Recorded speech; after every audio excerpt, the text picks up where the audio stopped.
Hello everyone, my name is Jill Dickens and I send greetings. Hello, how are you? From here in Los Angeles. I'm part of the South Bay sector of the Los Angeles International Church of Christ. So good morning, good afternoon, good evening, whenever this finds you. I just want to say hello and what a humbling convicting experience it is to kind of share my heart with you a little bit about some of the things that I've been studying out. 2020 has been a very interesting year. I mean, I've had some hard years, but this is probably the most interesting year, to say the least. I mean, we have COVID. Here we're having a lot of racial issues, protests, riots, all kinds of really humanistic things going on. And it's really, these difficult times have caused me to really do a hardcore self-examination of who I am as an individual and what kind of impact I've really had on the community around me. And is it the kind of impact that God has intended for me to have? And subsequently, I've had a lot of hard talks, and I think it's been really great with people, not necessarily hard in the sense that it was attitudes towards me or we needed to get resolved, but really people sharing their intense feelings. Definitely people of color being able to talk about their experiences, talk about really dynamics in church, because let's be honest, we're a church full of sinners, and unfortunately we bring that to our family. And so it's been really good to have conversations, and they've pained me and pierced me to the heart and really caused me to figure out, have I been the best friend? What do I need to do to make a difference? And it's always great because when you see people you love suffer, that suffering with them is so important for change. And you know, here, obviously, we have all kinds of injustices, as there are all across the world. We have COVID-19 that's hitting us crazy, obviously, everywhere. And we have, as a result, I mean, we've always had this epidemic here in America called rebelliousness. And so it makes sense that we're kind of put on a timeout for the time being. And for me, I think the most, really like the most important thing I've learned for me is how one person or an individual's impact can have on their entire community. And so for here, we have things started opening up. People started being able to go out and to hang out, and you know, from quarantine, and people were refusing to follow the guidelines, and then we had spikes, right, in cases and like all of these things going on, and therefore we now have to roll things back, and we're pretty close to square one. And it's really disheartening, but it's really because people just want to do what they want to do. And it's made me really look at my selfish nature and have I condoned, have I not dealt with, how have I not confronted the things that I saw? And so for me, I felt some type of way, and I started really just examining the concept of righteous indignation. And obviously, this is such a huge, broad impact and like such a huge, broad topic that, again, we could talk about this for hours, but this is a quiet time. And so I just want to kind of share some of the basics of things I've learned and what's helped me put them, you know, I've really started beginning to implement as much as I can. I mean, I'm quarantining, I have a health issue, so obviously I have the privilege of working from home, and so I've been kind of like a hermit, and this is my reality right now. But I'm lucky in so many ways, so no complaints at all, but it's giving me a lot of time to examine. And so for me, I really wanted to know the difference between, okay, righteous indignation, what really the root of that is, and criticalness, like when we justify, oh no, I'm righteously indignant, but really it's just an opportunity to be critical, which isn't beneficial to our church family at all. So righteous indignation really is typically a reactive emotion of anger. And it's usually over mistreatment, insult, or malice of another. In the context of Christianity, righteous indignation or righteous anger isn't sinning, obviously, in your anger. It is anger from sin. So our anger is a result of seeing sin. That could be racism. That could be slander. That could be pride. That could be adultery. That could be all of those things, dissensions, factions, all of those sin, and then acting on it. So acting on what we see, not necessarily acting and reacting in our anger. And it's really acting from a place of conviction, and it's reacting, right, and acting in a righteous manner. And I always, for me, the most beautiful alliteration of that and image for me is really Jesus in the temple courts. And obviously in every single gospel, Matthew, Mark, Luke, and John, they talk about Jesus in the temple courts. And I'm choosing to read just the portion from John 2. And I'm using the Gospel of John because he's the one that talks about the weaving of the cords.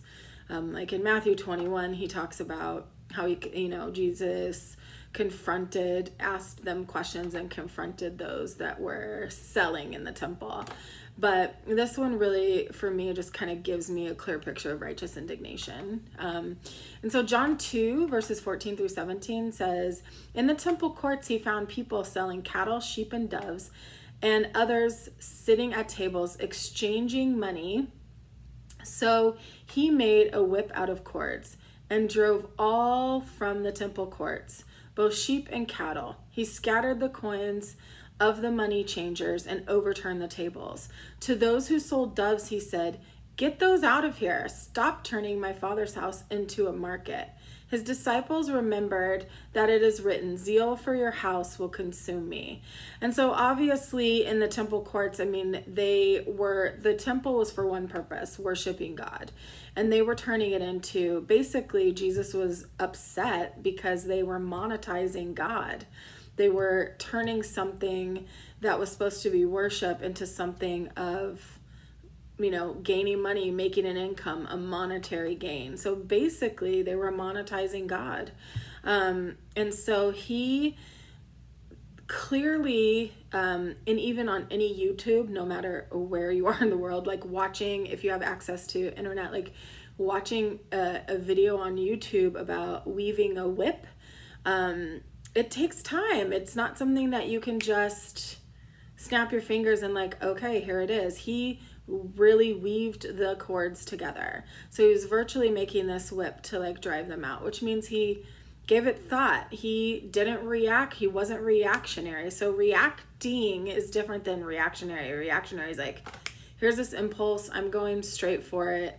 And usually we regret those reactions that we react to in a reactionary manner.